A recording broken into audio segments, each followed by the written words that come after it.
एक बार एक राज्य में एक राजा और रानी रहते थे और उनके 12 बच्चे थे और सभी लड़के। एक दिन राजा ने अपनी पत्नी से कहा, यदि हमारी 13वीं संतान एक लड़की है तो 12 लड़के मर जाएंगे ताकि उसकी संपत्ति महान हो और वह अकेले राज्य पर शासन करेगी। और निश्चित रूप से उन्होंने 12 ताबूत बनवाए, उन्हें एक कमरे में बंद कर दिया और रानी को चाबी दे दी और इसे राज रखने को कहा। मेरी प्यारी माँ, तुम इतनी उदास क्यों हो? मेरे प्यारे बच्चे, मैं तुम्हें नहीं बता सकती।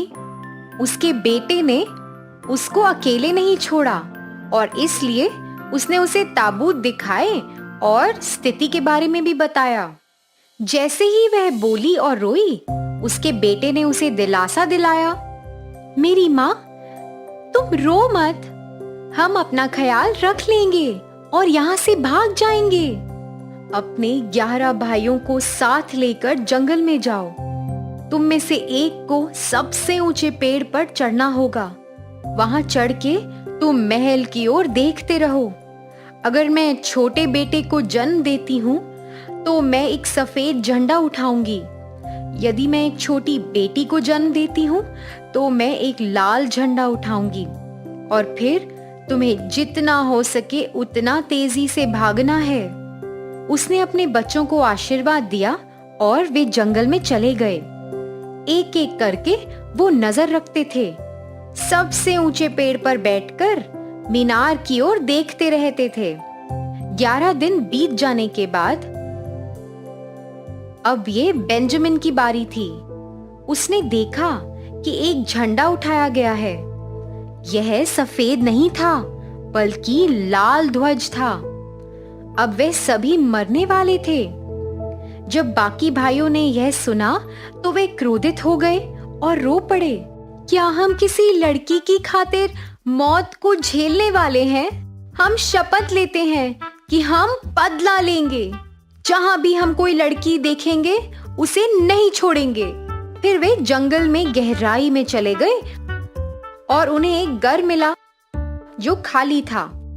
हम यहाँ रहेंगे। तुम बेंजामिन, तुम सबसे छोटे हो और सबसे कमजोर भी हो। तुम घर पर रहोगे और निगरानी रखोगे।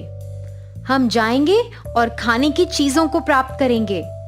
इसलिए वे सब जंगल में चले गए और जो कुछ वे खा सकते थे उनका शिकार किया। उन्होंने बेंजामिन को वो सब लाकर दिया और अब उसे वो सब पकाना था। वे 10 साल तक छोटे से घर में एक साथ रहे, लेकिन समय उनके लिए जल्दी ही बीत गया। उनकी माँ ने जिस छोटी बेटी को जन्म दिया था वह अब बड़ी हो चुकी थी। उसका अच्छा दिल और सुंदर चेहरा था और उसके माथे पर एक सुनहरा सितारा था। एक बार एक बड़े सफाई के दिन उसने गंदे कपड़ों में 12 पुरुषों की कमीजें देखी और अपनी माँ से पूछा, ये 12 कमीजें किसकी हैं? ये पिताजी के लिए तो बहुत छोटी हैं। रानी ने भरे मन से उत्तर दिया, प्यारे बच्चे, वे तुम्हारे 12 भाइयों की हैं। क्या मेरे 12 भाई हैं? मैंने कभी उनके बारे में नहीं सुना। केवल भगवान ही जानते हैं कि वे कहाँ हैं। वे दुनिया में भटक रहे हैं। रानी फिर उसे ताबूतों के कमरे में ले गई और उसने उसे बताया कि ये सब कैसे हुआ। प्रिय माँ, रोइए मत, मैं जाकर अपने भाइयों की तलाश करूंगी। फिर वह 12 शर्ट लेकर घने जंगल में चली गई। वे पूरे दिन चली। शाम को छोटे घर में आ गई। वह अंदर गई और एक युवा बालक मिला जिसने पूछा, आप कहाँ से आई हैं और आप यहाँ क्या कर रही हैं? वह चकित था कि वह कितनी सुंदर है और उसने शाही कपड़े पहने हुए थे और उसके माथे पर एक सितारा भी था। मैं राजकुमारी हूँ और अपने 12 भाइयों की तलाश में हूँ। बेंजामिन ने देखा कि यह उसकी बहन थी और उन्होंने एक दूसरे को गले लगाया। प्रिय बहन, मुझे तुम्हें चेतावनी देनी चाहिए कि हमें लड़कियां पसंद नहीं हैं और हर दिखने वाली लड़की को हम खत्म कर देना चाहते हैं। हाँ मेरे प्यारे भाई, मैं खुशी से मर जाऊंगी अगर इससे आप सभी वापस आ सकते हैं तो। नहीं नहीं, तुम ऐसा नहीं बोल सकती। यहाँ बैठो जब तक बाकी सब नहीं आते, मैं सब ठीक कर दूंगा। उस रात भाई शिकार से लौट आए और बेंजामिन ने उन्हें बताया कि उनकी बहन घर में है और उन्हें उसे नुकसान नहीं पहुंचाना है। उन्होंने उस पर पहले तो विश्वास नहीं किया, लेकिन जब उन्होंने उसे देखा तो वे खुशी से भर गए। वह अब अपने भाइयों के साथ जंगल में रहती थी और घर के कामों में मदद करती थी। उस घर के बगल में एक छोटा सा बगीचा था और उसमें 12 जादुई फूल थे। भाइयों को खुश करने के लिए उसने उन्हें वो 12 फूल देने का सोचा। जैसे ही उसने उन्हें तोड़ा, उसके भाई 12 कौओं में बदल गए और वहां से उड़ गए। घर और बाग भी गायब हो गया। अब वे बेचारी लड़की घने जंगल में अकेली थी। इधर उधर देखने पर उसने देखा कि एक बूढ़ी औरत उसके पास खड़ी है। मेरे बच्चे, तुमने ये क्या किया? तुमने 12 सफेद फूलों को क्यों तोड़ा? वो तुम्हारे भाई थे और अब वे हमेशा के लिए कौओं में तब्दील हो गए हैं। क्या उन्हें वापस पाने का कोई तरीका नहीं है? नहीं, बस एक ही रास्ता है और ये इतना मुश्किल है कि तुम उसे कभी नहीं कर पाओगी। तुम्हें पूरे 7 साल तक चुप रहना होगा, ना बोलना होगा, ना हंसना। यदि तुम एक भी शब्द बोलती हो तो कुछ नहीं हो पाएगा और तुम्हारे भाइयों को उस एक शब्द की वजह से मार दिया जाएगा। मुझे यकीन है कि मैं अपने भाइयों को छुड़ा पाऊंगी। वह गई और एक लंबा पेड़ पाया और उसके शीर्ष पर चढ़ गई, जहां वह बिना बोले और बिना हंसे बैठी हुई थी। फिर उसने देखा कि एक राजकुमार जंगल में शिकार कर रहा है। उसके पास एक बड़ा कुत्ता था जो उस पेड़ की तरफ भागा जहां वो बैठी थी। वो उछला, भौंका और फिर भौंकता रहा। राजकुमार आया और उस सुंदर राजकुमारी को उसके माथे पर सुनहरे सितारे के साथ देखा और उसकी सुंदरता से इतना मंत्रमुग्ध हो गया कि वह उसे अपनी पत्नी बनाना चाहता था। उसने उसे कोई जवाब नहीं दिया, लेकिन सर हिलाया। फिर वह खुद पेड़ पर चढ़ गया और राजकुमारी को नीचे लेकर आया। उसने उसे अपने घोड़े पर बिठाया और अपने साथ घर ले गया। उनकी शादी बहुत धूमधाम और हर्षोल्लास के साथ मनाई गई, लेकिन दुल्हन ने तो ना बात की, ना वह हंसी। वे कुछ वर्षों तक एक साथ वैसे ही रहे। फिर एक दिन राजकुमार की माँ ने पूछा। राजकुमार की माँ, जो एक दुष्ट महिला थी, राजकुमार के पास गई। वह राजकुमारी के बारे में राजकुमार को अपशब्द बोलने लगी।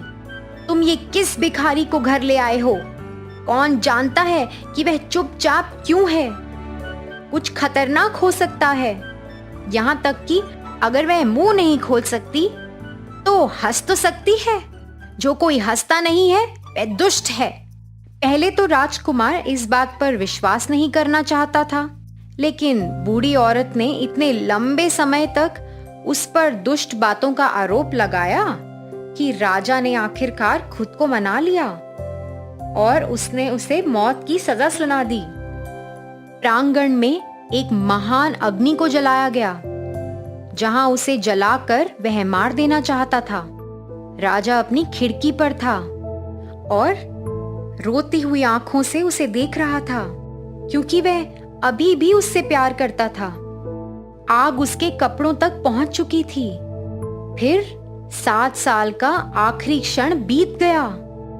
हवा में एक कर्कश ध्वनि सुनाई दी और 12 कौवे एक साथ उतरे जब उन्होंने पृथ्वी को छुआ, यह उसके 12 भाई थे। उन्होंने आग को बुझाया और अपनी बहन को गले लगाया। अब जब वह अपना मुंह खोल सकती थी और बोल सकती थी, उसने राजा को बताया कि वह क्यों चुप रही और कभी नहीं हंसी। राजा ये सुनकर खुश हो गया कि वह निर्दोष है और वह सभी खुशी में एक साथ रहे।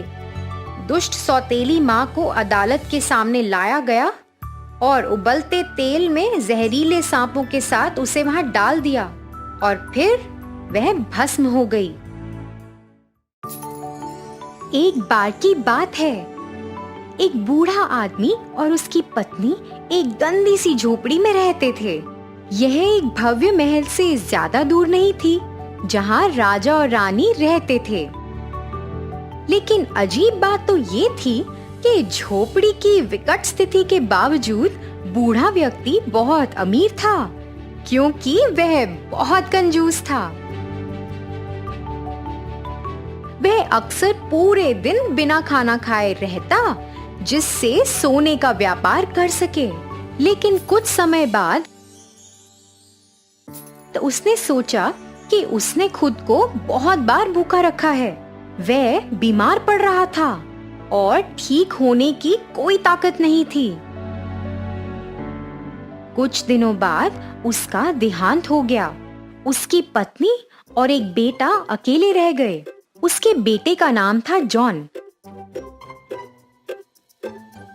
उसकी मृत्यु के बाद की रात जॉन ने सपना देखा कि एक आदमी उसे मिला और बोला, मेरी बात सुनो, तुम्हारे पिता चल बसे हैं और तुम्हारी माँ भी जल्द ही दम तोड़ देंगी और उनकी सारी दौलत तुम्हारी होगी। उसका आधा धन चोरी हो गया है और यह धन तुम्हें उन गरीबों को वापस देना होगा जिनसे उसने इसे छीना था।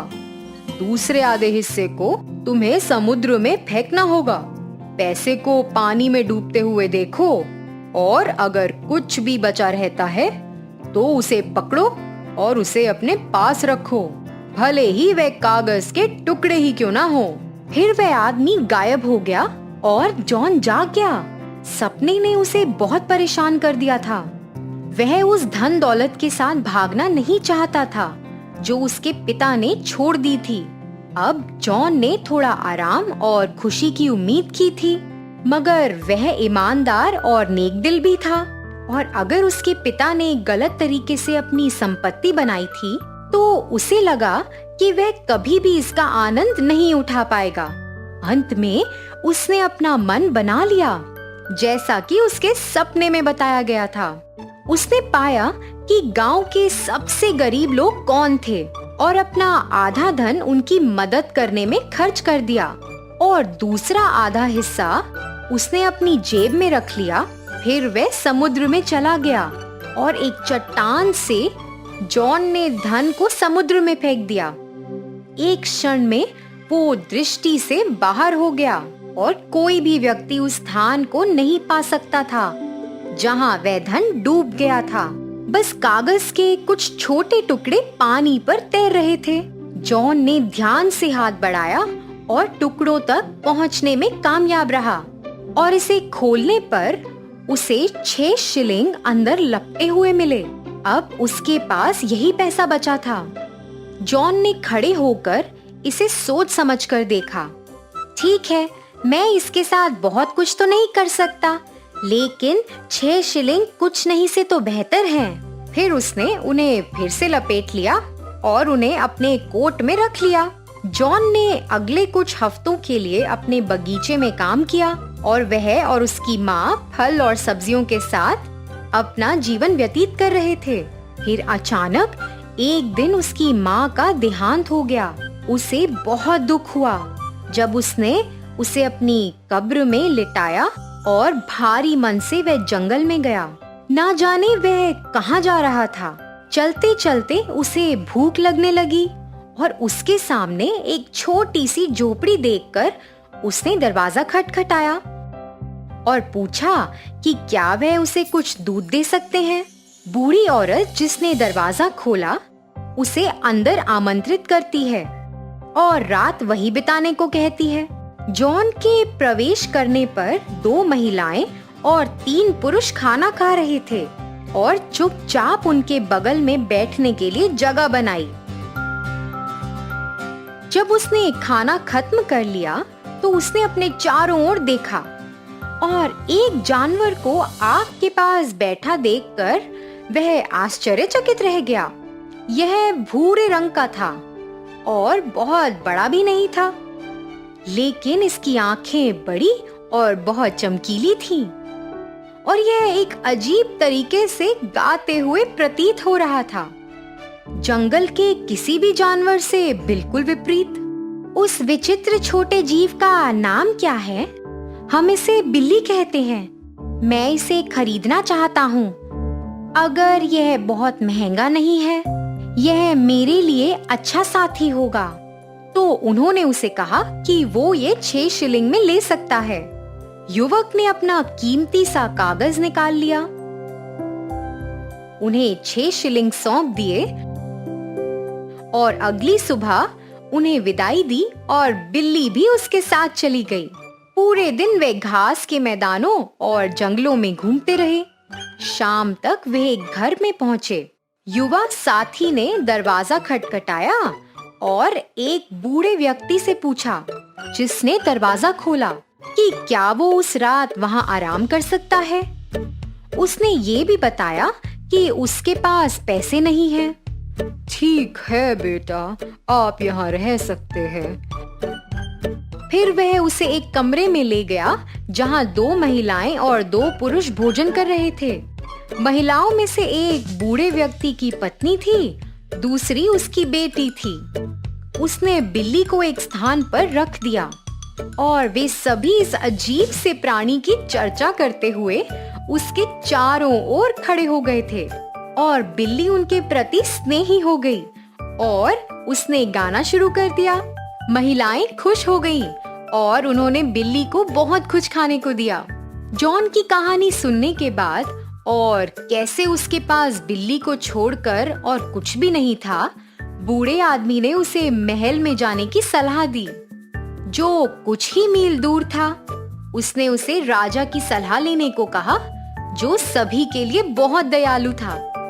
जॉन ने उसे धन्यवाद दिया और कहा कि वह खुशी से उसकी सलाह लेगा और अगली सुबह वह शाही महल के लिए निकल पड़ा। उसने राजा से मिलने का संदेश भेजा और फिर उसे दीवाने आम में जाने की अनुमति दी गई, जहां राजा उनसे मिलेगा। राजा अपने दरबार में रात का भोजन कर रहा था जब युवक ने प्रवेश किया। जॉन ने सर झुकाया और फिर उसने छोटे काले प्राणियों को भीड़ में इधर उधर भागते हुए देखा और हैरान रह गया। ये प्राणी तो बहुत हल्ला मचा रहे थे। वे इतने निर्भीक थे कि उन्होंने राजा की खुद की थाली से भोजन के टुकड़े छीन लिए ताकि वे अपना भोजन ना खा सके। इन छोटे काले प्राणियों ने दरबारियों को भी नहीं छोड़ा था। अरे, ये किस प्रकार के जानवर हैं? इन्हें चूहा कहते हैं। वर्षों से हमने इनसे मुक्ति प्राप्त करने के कई तरीके आजमाए हैं, लेकिन सब असंभव। वे हमारे बिस्तरों में आते हैं। बिल्ली मेज पर थी और उसके 2-3 प्रयत्नों से ही कुछ चूहे उसके चारों ओर गिर गए थे। तब पैरों की एक बड़ी खलबली सुनाई दी और कुछ ही मिनटों में दरबार के सभी चूहों ने दम तोड़ दिया। कुछ पल के लिए राजा और उनके दरबारियों ने केवल एक दूसरे को आश्चर्य से देखा। यह किस तरह का जानवर है? यह इस तरह का जादू कैसे कर सकता है? और जॉन ने उसे बताया कि इसे बिल्ली कहा जाता है और उसने इसे 6 शिलिंग के लिए खरीदा था। भाग्य से तुमने हमें इन चूहों की महामारी से बचाया है, जिसने हमें कई वर्षों तक सताया था। मैं तुम्हें 2 चीजों का विकल्प दूंगा, या तो तुम मेरे प्रधानमंत्री बन जाओ या फिर तुम मेरी बेटी से शादी कर लो और मेरे बाद राज करना। बताओ, तुम्हें क्या मंजूर है? जी, राजकुमारी और राज्य। और फिर इसी तरह राजा ने युवक की इच्छा का पालन किया। उसकी ईमानदारी और दयालुता का भुगतान किया गया और उसने जितना दिया उससे अधिक उसे वापस प्राप्त हुआ।